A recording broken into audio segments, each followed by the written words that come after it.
Let me tell you a story about love. Early 1800s, England, a packed courtroom, whispers flying, and one explosive question on the line. Can a broken promise to marry be worth cold, hard cash? The case is Wightman versus Coates, and it's pure scandal meets law book. A young woman, Miss Wightman, says a charming gentleman, Mr. Coates, promised to marry her. Not just sweet talk, an actual promise. Under that promise, she gives him her trust, her reputation, and in that era, that meant everything. Then he bails. No wedding, no apology, just social fallout, humiliation, and a future that suddenly looks a lot smaller. Back then, reputation was a currency, especially for women. A broken engagement wasn't just sad, it could tank your standing, your prospects, even your family's name. So she sues, not for gossip points, for damages, and the court has to answer, is love a promise the law can enforce? Or is it just heartbreak?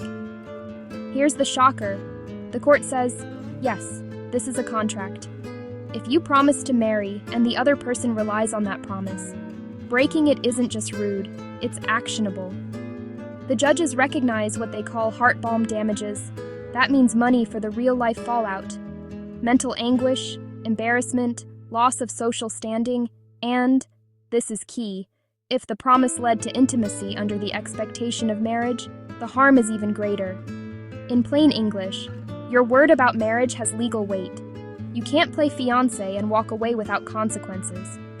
The stakes go way beyond two people. Wightman versus Coates becomes a blueprint for breach of promise lawsuits across England. Suddenly, juries are hearing stories of broken engagements, ruined reputations, and shattered futures, and writing checks. These suits explode in popularity. Newspapers eat them up. Families watch closely. Society learns. Promises of marriage aren't just romance, they're risk. But there's a twist. Decades later, the public starts seeing abuses, staged engagements, set-up scandals. By the early 1900s, states begin passing anti-heart balm laws. Thank you for watching. If you enjoy this case, please follow along for more.